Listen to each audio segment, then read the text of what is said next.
Expressway का तो जाल आपने बना दिया, लेकिन जब उस एक्सप्रेसवे के जाल से हम शहरों में अंदर एंटर करते हैं तो हम इतना बुरा फंसते हैं कि हम दिल्ली से जयपुर तो 2.5 घंटे में आ जाते हैं, लेकिन गुड़गांव से दिल्ली जो है वो अगले 2.5 घंटे में पहुंच पाते हैं। तो ये जो कष्ट है इसको मुझे लगता है यहाँ बैठे सभी लोग झेल रहे होंगे, और इसीलिए ये सवाल मैं आपसे पूछ रही हूँ, आपका सही इससे सवाल मुक्ति है। कब मिलेगी हमें? आपका सही सवाल गलत व्यक्ति का। चाइना में 8% थी और यूरोपियन कंट्रीज में 12%। अगर हमारे देश का एक्सपोर्ट बढ़ाना है, इकोनॉमिक ग्रोथ करनी है, तो लॉजिस्टिक कॉस्ट को कम करना चाहिए। तो अगर लगातार हम रोड भी जैसे अच्छे बना रहे हैं, वैसे अल्टरनेटिव फ्यूल और बायोफ्यूल पे भी लगातार आग्रह से काम कर रहे हैं।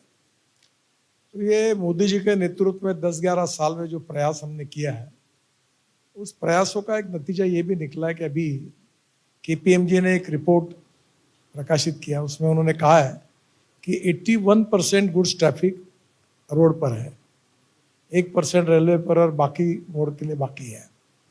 और दूसरा एक रिपोर्ट IIM बेंगलोर जी और IIT चेन्नई और IIT कानपुर तीनों ने मिलकर ये कहा है कि हमारी लॉजिस्टिक कॉस्ट 6% कम हुई है। तो मुझे लगता है कि हमने तो तय किया था कि ये दिसंबर एंड होने तक हम देश की लॉजिस्टिक कॉस्ट को ये सिंगल डिजिट यानी 9% पर लेकर आएंगे, और निश्चित रूप से मुझे विश्वास है कि लॉजिस्टिक कॉस्ट कम होगी तो हमारी इकोनॉमिक ग्रोथ में हमारा एक्सपोर्ट 1.5 गुना होगा, और एक्सपोर्ट अगर बढ़ेगा तो एम्प्लॉयमेंट क्रिएट होगी और हमारे देश की वेल्थ में भी काफी बड़े प्रमाण पर इसका फायदा होगा, टैक्स रेवेन्यू भी बढ़ेगा। तो कहीं ना कहीं एक स्ट्रांग इकोनॉमी, एक हमें वर्ल्ड की 3rd लार्जेस्ट इकोनॉमी बनाने का जो हमारा प्रयास है जी इसमें निश्चित रूप से हम कामयाब होंगे। और ऑटोमोबाइल इंडस्ट्री ऐसी है कि वो हमारी ग्रोथ इंजन है, और एक समय हमारा नंबर जो था लगभग 7वें नंबर पर हम वर्ल्ड में थे, जी और अभी 6-7 महीने पहले हम जापान को पीछे डालकर हम 3रे नंबर पर आए हैं, और पहले नंबर पर अमेरिका है जो 79 लाख करोड़ उनका साइज है इंडस्ट्री का, 49 लाख करोड़ चाइना है, और हम 22 लाख करोड़ है। पर जिस प्रकार से हमारी ऑटोमोबाइल इंडस्ट्री काम कर रही है जी इनोवेशन में, क्वालिटी में, अल्टरनेटिव फ्यूल और बायोफ्यूल में, कंस्ट्रक्शन इक्विपमेंट, एग्रीकल्चर इक्विपमेंट, इन सब को देखते हुए हमारा ये टारगेट है कि एक समय हम इस देश को वर्ल्ड का नंबर 1 ऑटोमोबाइल इंडस्ट्री बनाएंगे। बहुत बढ़िया सर, मैं एक और टारगेट चाहती हूँ आप सेट करें। आपकी पार्टी कहती है कांग्रेस मुक्त भारत और आप कहते हैं जाम मुक्त भारत, तो ये टारगेट आप कब सेट करेंगे कि हमें जाम से राहत मिल जाएगी? ये जो ट्रैफिक जैम है ना सर, ये मतलब देखिए, पहली दिल्ली जैसा उदाहरण है कि दिल्ली में हम लोग 1.5 लाख करोड़ रुपए के रोड प्रोजेक्ट्स कर रहे हैं, उसमें से करीब 50-60 हजार करोड़ के प्रोजेक्ट लगभग पूरे हुए हैं, और अभी हम लोग और कुछ प्रोजेक्ट कर रहे हैं, और हमारे डिपार्टमेंट भी ये सोच हो रही है, और प्रधानमंत्री जी को भी हमने रिक्वेस्ट की, उनके तरफ से भी हमको सूचनाएं मिली है कि हम लोग अब अर्बन डिकंजेशन पर काम करें। हम रिंग रोड्स बना रहे बड़े बड़े शहरों के, और वो रिंग रोड काफी कॉस्टली है, तो स्वाभाविक रूप से अब शहर के अंदर के भी रोड है। चेन्नई में एक एलिवेटेड रोड बना रहे, नीचे में रोड, ऊपर में फ्लाईओवर, एक ही पिलर पर, उसके ऊपर में फ्लाईओवर, उसके ऊपर में मेट्रो। पूना में 50,000 करोड़ के हम लोग इसी प्रकार के प्रोजेक्ट लगभग आने वाले महीने 2 महीने में हम 2-3 प्रोजेक्ट। सर प्रॉब्लम क्या हो रही है यहाँ पे, जितने लोग बैठे हुए हैं वो भी इस बात से सहमत होंगे कि एक्सप्रेसवे का तो जाल आपने बना दिया, लेकिन जब उस एक्सप्रेसवे के जाल से हम शहरों में अंदर एंटर करते हैं तो हम इतना बुरा फंसते हैं कि हम दिल्ली से जयपुर तो 2.5 घंटे में आ जाते हैं, लेकिन गुड़गांव से दिल्ली जो है वो अगले 2.5 घंटे में पहुंच पाते हैं। तो ये जो कष्ट है इसको मुझे लगता है यहाँ बैठे सभी लोग झेल रहे होंगे, और इसीलिए ये सवाल मैं आपसे पूछ रही हूँ, आपका सही इससे सवाल मुक्ति है। कब मिलेगी हमें? आपका सही सवाल गलत व्यक्ति का। अभी जैसे दिल्ली में है तो दिल्ली स्टेट गवर्नमेंट के रोड्स है, DDA के रोड्स है, दिल्ली म्यूनिसिपल कॉरपोरेशन के रोड है, और NHI के रोड है। मैं केवल NHI के लिए जिम्मेदार हूँ। मेरा प्रॉब्लम ये है कि 60% सोशल मीडिया पर रोड के गड्ढे दिखाते हैं और फोटो मेरा लगता है, और मैं जब वेरीफाई करता हूँ तो रोड स्टेट गवर्नमेंट का होता है। तो कोई भी रोड अच्छा बनेगा तो हमने बनाया करके लोग कहते हैं, और अगर रोड खराब दिखा तो ये भी हमारे नाम पर लगाते हैं। तो धीरे धीरे ये एक समस्या है कि बाकी भी एजेंसी इन्वॉल्व है। और हम लोग अभी ये अर्बन डिकंजेशन का जो प्रोग्राम है, जिसके ऊपर दिल्ली में हमने काम किया है, फिर हम लोग अभी पूना में काम कर रहे हैं, चेन्नई में करेंगे, बेंगलोर में रिंग रोड बना रहे हैं, बेंगलोर मैसूर हमने बनाया, जहाँ 3-3.5-4 घंटे लगते थे 45 मिनट में हुआ। अब बेंगलोर से चेन्नई बना रहे हैं, 2 घंटे में हो जाएगा, काफ़ी काम उसका हुआ है। तो कहीं ना कहीं हम कोशिश करें, पर एक बात थोड़ा साफ रूप से कहना मुझे संकोच हो रहा है, और हमारे देश के भी लोग, अब ऑटोमोबाइल इंडस्ट्री भी है सर, यहाँ, बिल्कुल संकोच मत इतने कीजिए। बड़े प्रमाण पर पॉपुलेशन भी बढ़ाने का काम कर रहे हैं, और दूसरी ओर ऑटोमोबाइल का नंबर बढ़ा रहा है। आप नाराज मत होइए, ये दिल्ली के लोगों में तो और ऐसा है कि बिल्डिंग बड़ी बनाते हैं और गाड़ियां रोड पर खड़ी करते हैं, तो पार्किंग भी नहीं बनाते हैं। तो कहीं ना कहीं आप सबका जब सहयोग मिलेगा तो ये प्रॉब्लम सॉल्व होगा। पोल्यूशन ये भी समस्या है जी, और जिसका मैं भी इन्फेक्शन हो रहा, हवा ठीक नहीं, तो मुझे लगता है कि इसके खिलाफ प्रायोरिटी पर हमको देकर काम करना पड़ेगा, और हम बड़े संवेदनशील है, इसके पीछे काम करने की कोशिश कर रहे हैं। ठीक है सर। यहाँ पे ऑडियंस है, उनके मैं सवाल लूंगी, लेकिन चलते चलते टोल की एक समस्या बहुत बड़ी है। आपने टोल पास की बात की, वो टोल पास 3,000 रुपए का आप चार्ज करा लीजिए, लेकिन स्टेट हाईवेज पे वो काम नहीं कर रहा है। इस तरीके की दिक्कतों को आप कैसे डील करेंगे, और इसके लिए आपकी क्या वो है? और उसके बाद फिर मैं ऑडियंस के सवाल लूंगी। स्टेट हाईवे पे वो काम करेगा ही नहीं, क्योंकि हमारा जो पास है वो केवल हमारे रोड के लिए है। अब सर, आप हमारा तुम्हारा करेंगे तो फिर कैसे नहीं, चलेगा? कॉन्स्टिट्यूशन है, स्टेट लिस्ट है, सेंट्रल लिस्ट है, कॉन्करेंट लिस्ट है। स्टेट गवर्नमेंट को ऑटोनोमस स्टेटस है, मैं उनके रोड पर कोई काम नहीं कर सकता। लेकिन उनका सर, अधिकार क्या है। कोई ऐसी योजना नहीं आ सकती कि मिल के काम किया जाए? अब कितने टोल मैं पासेस आदमी रखे ऑलरेडी अपने स्टेट पास? गवर्नमेंट को कह चुका हूँ जी, कि हम लोग ये जो बैरियर्स निकाल कर पूरे, हम डायरेक्ट नंबर प्लेट का फोटो निकलेगा और हमारा फास्टैग होगा, कहीं रुकने की जरूरत नहीं, कोई रोकेगा नहीं। ऐसे पहले 10 प्रोजेक्ट हमने शुरू किए, और 1 साल के अंदर हम 850-900 हमारे टोल नाकों को टोल नाका मुक्त करेंगे। आपको कहीं रुकने की सर जरूरत बहुत, नहीं। मैं वही कह रही हूँ और ना उसका कि एक हम छोटा सा गाड़ी खरीद रहे हैं तो एक छोटा टैक्स सा दे रहे फायदा हैं। भी है हाँ, कि आपको अभी टोल देना पड़ता है। इसमें सुविधा ऐसी कि जहां से आप एंट्री करोगे वहां से कैमरा नंबर प्लेट का फोटो निकालेगा, और जहां से आप बाहर निकालोगे वहां का फोटो निकालेगा, उतने ही डिस्टेंस का टोल कटेगा। सर कुछ मैं उसका भी तो कीजिए। हम गाड़ी खरीदें तो उस पर पैसा दें, पेट्रोल खरीदें तो उस पर हम सेस दें, उसके बाद आपका इतना टोल भी दें। हमारी सारी तनख्वाह तो सर आप ही लोग ले लेते हैं, तो हम लोग कहाँ क्या जा रही करें? है? नहीं, आपकी बचत हो रही है। मैं आपको बताता हूँ कि हमारे देश में इतना बड़ा इंफ्रास्ट्रक्चर खड़ा करने के लिए हमने मार्केट से पैसा उठाया है। सर बाहर विदेशों में फ्यूल टैक्स से सड़कें आप बनती हैं, मुझे अमेरिका बताइए जैसे ऐसा देशों कौन में। सा देश है कि जहाँ टोल नहीं है? सर अमेरिका में बहुत कम बिल्कुल टोल है। नहीं, टोल है, पर वो उन सर्विसेज देखिए, के लिए है कि अगर आपको बिना रुके जाना है, मैं आपको अक्सर एक्सप्रेस चाहिए ये तो सवाल ऐसे कार्यक्रम में कभी कभी पूछता हूँ, पर आप माफ करिए मुझे। जी, आपने ये होटल में कार्यक्रम क्यों किया? हम रामलीला मैदान पे बैठ जाते, 2 लाइट लगाते, 2 चेयर लगाते, चाय वही पी लेते। जब आप 5 स्टार होटल में कार्यक्रम करोगे तो ये हॉल, ये अरेंजमेंट, ये सब आपको फ्री ऑफ चार्ज, इसका तो सर पैसा देना सवाल तो पड़ेगा। मुझे मिडिल क्लास के उठाने पड़ेंगे ना। देखिए, if you want good services you have to pay for it. Okay, और दूसरी बात, अब ये 3,000 रुपए में 200 पास है, तो हमने इसको इतना सस्ता कर दिया है कि अब वो ज्यादा कोई लोगों पे बर्डन नहीं रहा, सब गाड़ी वाले उसमें से निकल गए।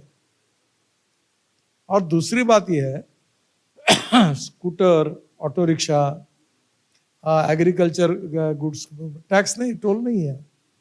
अब मुझे एक बताइए कि आखिर अगर अच्छे अच्छे हाईवे, एक अभी मुंबई से दिल्ली हाईवे 1 लाख करोड़ का है।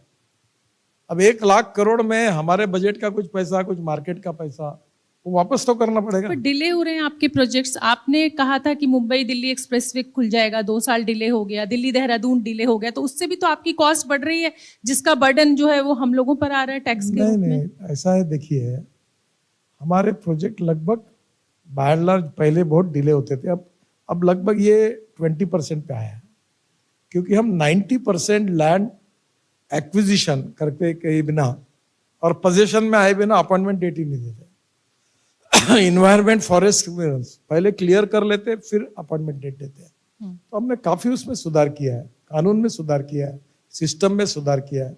अभी प्रीकास्ट को मैंडेटरी किया है। अभी हमने कहा कि आपको पूरा प्रीकास्ट मटेरियल यूज करना पड़ेगा।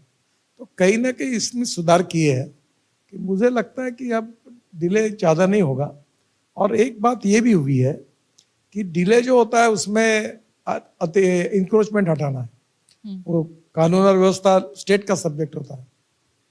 लैंड एक्विजिशन स्टेट की तरफ से करनी पड़ती है और इन्वायरमेंट फॉरेस्ट के क्लियरेंस स्टेट हमको यहाँ बेचती है। हमारे यहाँ बहुत से बार ऐसा होता है कि रेलवे के क्लियरेंसेस हमको लेने पड़ते हैं। इसमें कभी कभी थोड़ी देरी होती है, पर अभी हमने इसको काफी, आपको मैं बताऊं कि मैं जब मंत्री बना 2014 में जी, तो हमें विरासत के रूप में 3,85,000 करोड़ के 406 प्रोजेक्ट बंद पड़े हुए थे और हमने कोशिश करते करके हुए भारतीय बैंकों को 3 लाख करोड़ के एनपीए से बचाया। 40,000 करोड़ के प्रोजेक्ट टर्मिनेट कर दिए और लगभग पूरे प्रॉब्लम, आप उस समय याद करिए, अनेक कंपनियां बड़ी बड़ी थी वो खत्म हो गई और बैंकों की स्थिति खराब हो गई थी, पर हमने उनके सबके पैसे वसूल किए, उसके ऊपर निर्णय किए और ऊपर अभी दिल्ली जयपुर एक एक प्रोजेक्ट की किताब लिखने लायक कहानियां हैं। और अब वो प्रॉब्लम्स लगभग काफी रिजॉल्व हुए हैं। ठीक है। अब मैं चाहती हूँ कि ऑडियंस में से जो भी सवाल लेना चाहते हैं वो अपना हाथ उठाएं ऊपर और सर से सवाल पूछ लें। माइक कोई दे रहा है? हाँ,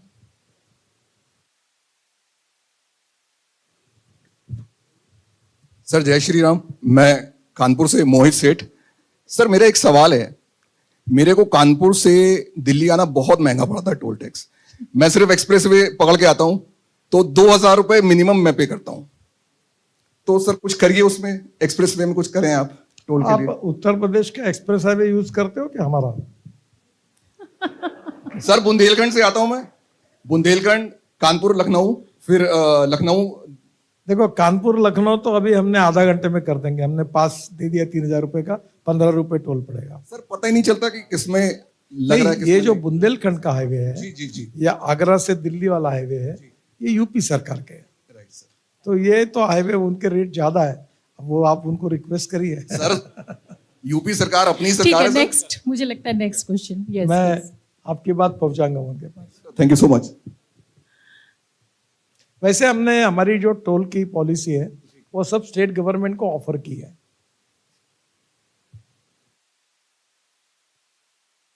good evening sir.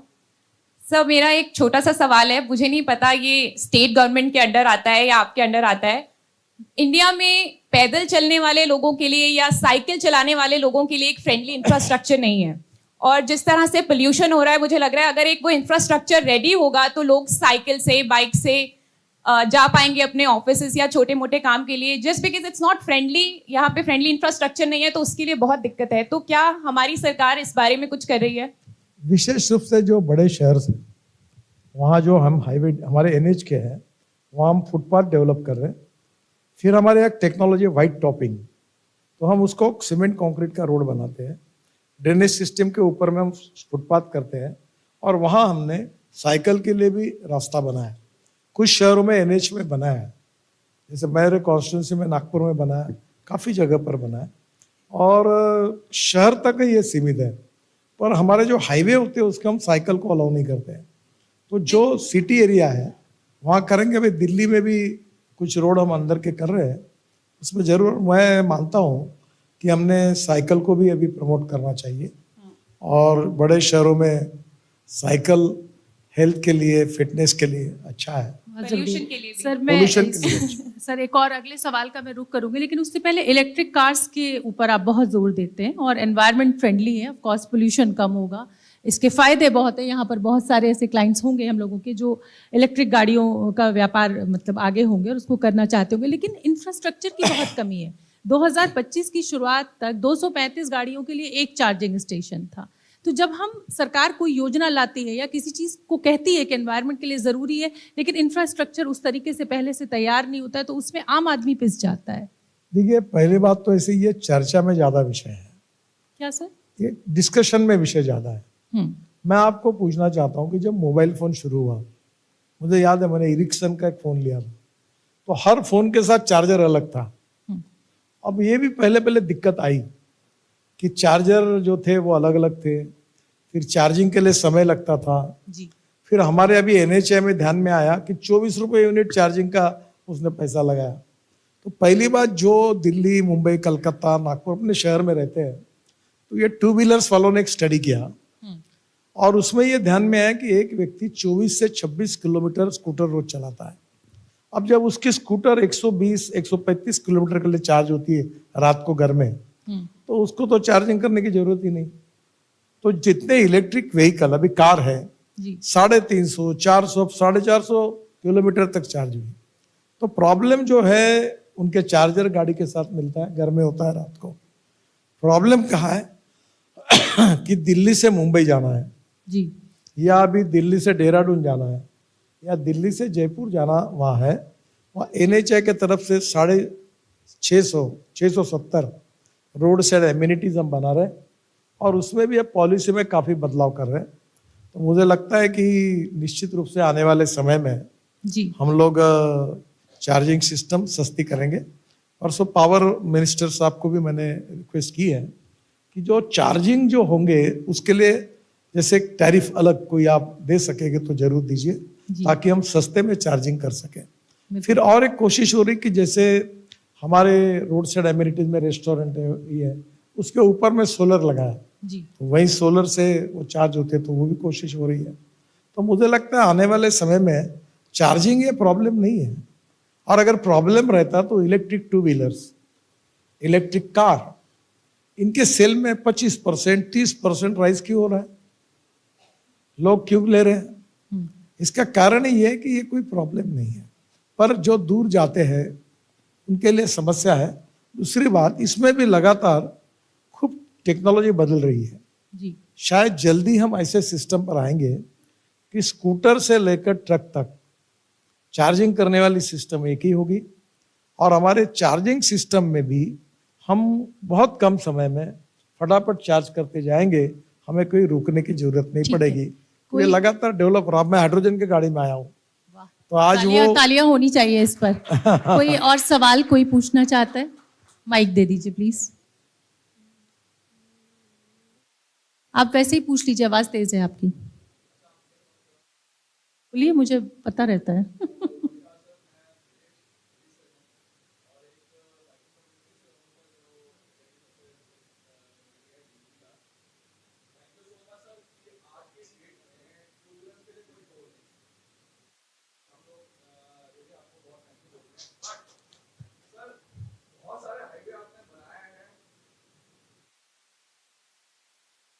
Hello hello, बहुत सारे हाईवेज आपने बनाए हैं, वो 4 व्हीलर्स उसका मजा ले रहे हैं, मगर 2 व्हीलर्स के लिए मतलब वहां पे अलाउड ही नहीं है 2 व्हीलर्स।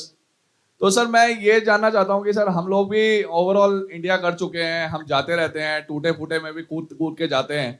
अभी आप लोगों ने जो अच्छा एक हाईवे बनाया हुआ है, तो सर हमें भी तो अपॉर्चुनिटी मिले ना कि हम लोग उस हाईवे पे जाएं। ठीक है सर, जवाब देखिए, जो एक्सिस कंट्रोल हाईवे है उसमें हम 2 व्हीलर और 3 व्हीलर को परमिशन नहीं देंगे, क्योंकि वहाँ गाड़ियों की स्पीड, लेन डिसिप्लिन इतनी ज़्यादा है कि एक्सीडेंट्स होंगे। पहले हमारे देश में 5 लाख एक्सीडेंट होते, 1.5 लाख मौतें होती है, 1,80,000 मौतें होती है, और मरने वालों की जो एज ग्रुप है 66%। नहीं, तो इसमें किसकी कमी है? क्या एक्सप्रेस हाईवेज की कमी है, ड्राइविंग स्किल्स की कमी है, या जो हमारे टायर्स हैं वो उन हाईवेज के साथ फ्रेंडली नहीं है? आप इसमें क्या दिक्कत देख रहे हैं? क्योंकि ये मैं सवाल आपसे पूछने जा रही थी कि हमने इतने बड़े बड़े हाईवे बना दिए, लेकिन वो किलर हाईवे साबित हो रहे हैं। देखो, बहुत साफ बात है, ये 4 इंपॉर्टेंट चीजें हैं जी। रोड इंजीनियरिंग, इसमें हमने सब सुधार कर दिया। ठीक है। इसमें हमने ब्लैक स्पॉट आइडेंटिफिकेशन 40,000 को, फिर भी हमारी कमियां है, हम उसको लगातार सुधारते हैं। दूसरा, ऑटोमोबाइल इंजीनियरिंग, 6 एयर बैग्स आ गई, ब्रेकिंग सिस्टम आ गई। अभी 2 व्हीलर में भी हमने चिंता की कि अच्छी ब्रेकिंग सिस्टम आए जी। तो ऑटोमोबाइल इंजीनियरिंग में लगभग वर्ल्ड स्टैंडर्ड के सुधार लगभग हो गए। तीसरी बात जो है इन्फोर्समेंट, हमने कानून इतना कड़क किया है कि अब कैमरे से फोटो निकाल रहे, फाइन भी भर रहे। और चौथी बात जो है ह्यूमन बिहेवियर। अब आपको ताज्जुब होगा कि अब ये रोड है आपके सामने होटल के, जी ये रोड क्रॉस करने के लिए कोई महिला मैं देखता हूँ अपने बच्चों को लेकर उससे कूदी मारती है। यहाँ यानी मैंने अभी हमारे इंजीनियर्स को कहा कि हिंदुस्तान का हर नागरिक ये वर्ल्ड स्टैंडर्ड का एथलेटिक्स प्लेयर है, ये समझकर इतनी हाइट बढ़ाओ कि कोई कूद ही नहीं मार सके। रेड सिग्नल लगा तो रुकना चाहिए, मोबाइल पर बातचीत नहीं करनी चाहिए स्कूटर कार चलाते समय। ये जो रूल्स ऑफ द रोड है, कानून के प्रति डर भी नहीं और सम्मान भी नहीं। नहीं, सम्मान भी नहीं। और एक्सप्रेस वे पे मैंने देखा है बहुत एक्सीडेंट्स हुए हैं, मैं रोज खबरें पढ़ती हूँ।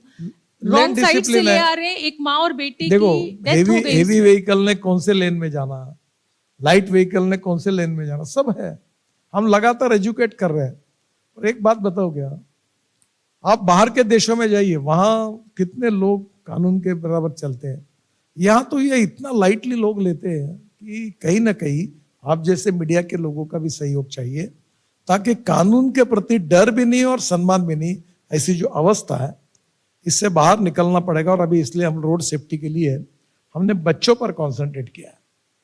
और एक रोड सेफ्टी का गीत भी शंकर महादेवन ने गाया, अमिताभ बच्चन जी ने उसको ये किया। तो हम लगातार कोशिश कर रहे हैं कि हम लोग बच्चों को जिम्मेदार नागरिक बनाते समय रूल्स ऑफ द रोड के बारे में, वो कभी मोबाइल पे बात नहीं करना। क्या पढ़े लिखे लोग हैं, गाड़ी चलाते चलाते ऐसी बात करते हैं, स्कूटर चलाते ऐसी बात, ये क्यों करते हैं? सर अब उसके बाद श्रेया आएंगी, आगे कार्यक्रम को बढ़ाएंगे। लेकिन चलते चलते इस समय देश जो है वो, मैं अगर इस मंच से ये सवाल नहीं पूछूंगी तो शायद इनजस्टिस होगा। इंडिगो क्राइसिस, कौन जिम्मेदार? देखिए, आप आज आपका ऑटो से तो आप इंडिगो पे, हवाई जहाज पे क्यों जा रहे हो? सर पर आप एक जी न्यूज की एंकर के साथ पहली बैठे बात, और मेरे से भी ये देखो, पूछा जाएगा कि भाई इतनी बड़ी क्राइसिस जितना आपको मालूम है उतना मुझे मालूम है। आज पार्लियामेंट में सभापति ने मंत्री जी को, कल शायद वो निवेदन करेंगे, आज उन्होंने राज्यसभा में किया है। ये ऐसा उत्तर जनरली देना उचित नहीं होता, पर मेरा इस विषय से डायरेक्ट इनडायरेक्टली कोई संबंध नहीं है। और मंत्री होने के नाते मैंने उसके ऊपर कोई प्रतिक्रिया देना, भाव व्यक्त करना ठीक नहीं होगा। पर मैं शुभकामनाएं देता हूं कि जल्दी ही ये क्राइसिस सॉल्व होगा और आप सबको इसमें रिलीफ मिलेगा। ठीक है, एक सवाल और गिरिजेश जी पूछना चाहते हैं। नमस्ते सर, मेरा नाम गिरिजेश है, मैं जी मीडिया से ही हूँ। बहुत स्वागत है आपका। सर मैं एक आप बीती आपको सुनाना चाहता हूँ अपनी। मैंने 2014 में एक डीजल कार खरीदी थी सर, और मेरा ऑफिस इत्तेफाक से बहुत दूर नहीं है मेरे घर से। तो 10 साल में मेरी कार 1 लाख से भी कम किलोमीटर चली हुई थी। लेकिन क्योंकि जो सरकार का नियम है कि डीजल कार है तो 10 साल में आपको निकाल देनी पड़ेगी, और पेट्रोल है तो 15 साल में, तो मुझे मजबूरन अपनी कार बेचनी पड़ी और नई कार खरीदनी पड़ी। क्या सर ऐसा कोई फीडबैक सरकार के संज्ञान में है, और क्या हमारे जैसे लोगों की समस्या कम करने के लिए सरकार कुछ सोच रही है?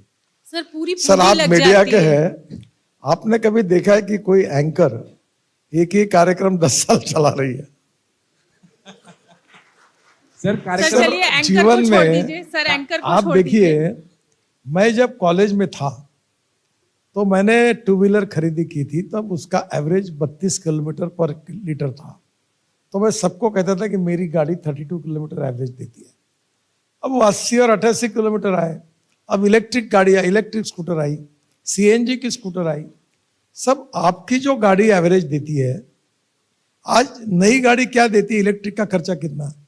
आप जिस डीजल कार पर 15,000 रुपए खर्चा कर रहे हो, अगर आप वही इलेक्ट्रिक कार करोगे तो आपका 2,000 रुपए खर्चा आएगा, 13,000 रुपए महीने की बचत सर होगी। लेकिन वो 5 लाख की गाड़ी कहाँ से खरीदें, ये भी तो समझाइए। एवरेज तो कम आएगा। आप समझिए जिस की तनख्वाह 12 लाख रुपए साल की हो, 1 लाख रुपए, उसमें उसको घर खरीदने की ईएमआई भी देनी है, गाड़ी भी वो ईएमआई पे खरीद ले, घर परिवार भी उसको चलाना है। देखिए, एक जो पुराने समय के एक ट्रक जितना पोल्यूशन करता था, आज के नए 3 ट्रक उतना पोल्यूशन करते हैं। ये पुरानी डीजल की गाड़ी कितना पोल्यूशन कर रही। देखो, मैं तो बहुत इसके प्रति संवेदनशील, मैं दिल्ली में रहता ही नहीं, फटा 2-4 दिन में निकल जाता हूँ। आप मुझे बताइए, ये जो पोल्यूशन की लेवल है दिल्ली की, इसके दुष्परिणामों के मैंने आपको कल्पना नहीं देनी चाहिए, मैं बोलना नहीं चाहिए, पर ये हमारे जीवन कम करने वाली बात है। ये सबसे इम्पोर्टेंट क्रूशियल सवाल है कि एयर पोल्यूशन को किसी भी स्थिति में हमको कम करना है, और इसलिए डीजल पेट्रोल हजार्डस है, और ये हमारे 22 लाख करोड़ का इंपोर्ट है। हमारे देश का इतना पैसा बाहर जा रहा है, ऊपर से ये पोल्यूशन है। क्या इसको कम नहीं करना चाहिए? और इसमें आपकी एक केस है कि आप इतना 1 लाख किलोमीटर चले इतने साल में, पर यहाँ लोग 300-400 किलोमीटर रोज चलते हैं, उनका क्या? तो मुझे आपसे एक रिक्वेस्ट करनी है कि देखो, हम कपड़े भी सिलाते हैं, अच्छे भी होने के बाद 2 साल के बाद बदल देते हैं, नए लेते हैं। हम घर भी बनाते हैं, इंटीरियर करते हैं, हम 3-4-5 साल में फिर नया करते हैं। वैसे चल सकता है पर बनाते हैं। यहाँ तो पोल्यूशन है, एवरेज कम मिलता है। देखिए, बाय एंड लार्ज आप सबके हितों में है कि हमको 10 साल के बाद उसको बदलना। ये तो दिल्ली गवर्नमेंट का कानून है। मैं आपको एक सुझाव देता हूं। क्या आपकी डीजल गाड़ी आप सीएनजी पर कन्वर्ट कर सकते हैं क्या? अब तो दिल्ली में सीएनजी मिलता है। क्या पेट्रोल की गाड़ी उसमें किट है आजकल उसकी? आपके कॉस्ट भी बचेगी, पोल्यूशन भी कम होगा। तो कहीं ना कहीं और ऐसे कोई ऑप्शंस के लिए आप देखिए। आजकल काफी बड़े प्रमाण पर अनेक फैसिलिटी है, उसका भी विचार करिए। बाकी डीजल पेट्रोल बहुत हजार्डस है। अभी हम इथेनॉल के फ्लेक्स इंजन के गाड़ियां आ रही है, 100% इथेनॉल, ग्रीन फ्यूल है, सस्ता है, पोल्यूशन नहीं है, किसानों को बेनिफिट होगा। फिर हम इथेनॉल से आइसोब्यूटेनॉल बना रहे, वो डीजल का अल्टरनेटिव है। मैंने अभी पर ट्रैक्टर सर के उस लिए पे तो आरोप लग रहा है ना कि परफॉर्मेंस कार की खराब हो जा रही है उस इथेनॉल किसकी एक नाम बताओ किसका परफॉर्मेंस खराब हुआ? कल परसों पार्लियामेंट में क्वेश्चन भी है इसके ऊपर। आप बताओ बड़ा मुझे एक नाम। ये तो आरोप लग रहा है सर। मैं अरे आरोप कुछ किसी भी लगते कंपनी का नाम पेड लेके कैंपेन मैं भी यहाँ होते पर ना। वो नहीं करूंगी। अबे आरोप तो ऐसे मैं इथेनॉल की बात करता हूँ, अल्टरनेटिव फ्यूल ठीक की, है सर। बायोफ्यूल की, हाइड्रोजन की बात करता हूँ। तो जो इंपोर्ट कम नहीं होना चाहिए देश का, 22 लाख करोड़। जी सर। दिल्ली में प्रदूषण जो हो रहा है, इससे आप दुखी नहीं है? आप अस्वस्थ नहीं है? खुश है आप? क्या दिल्ली का प्रदूषण कम नहीं होना चाहिए? और कुछ बातों के लिए हम सबको सहयोग करना पड़ेगा। बिल्कुल। तो अब मैं श्रेया को आमंत्रित करना चाहूंगी। श्रेया अब इस कार्यक्रम को आगे बढ़ाएंगी और मैं चाहती हूँ जोरदार तालियां नितिन जी के लिए एक बार होनी चाहिए। जिस तरीके के हाईवेज हमें मिले, हमारे लिए वेकेशन करना कितना आसान हो गया है, हम कहीं भी झट से पहुंच जाते हैं, लोगों को बहुत फायदा हो रहा है, पेट्रोल कम लग रहा है, उनके पैसे भी बच रहे हैं। और नितिन जी ने सब सवालों के जवाब बेबाकी के साथ दिए हैं। Shreya, over to you. Thank you, Shobna, and thank you, Minister Gadkari. Of course, I request you to be on the stage with us, please. It's been an insightful conversation, extremely important questions that were clarified by the Union Minister. Remember, Mr. Nitin Gadkari has been honest. He's been candid in all the questions that we asked him. I now invite Chief Executive Officer, Zee Media Corporation Limited, Mr. Raktim Das, to please join Minister Gadkari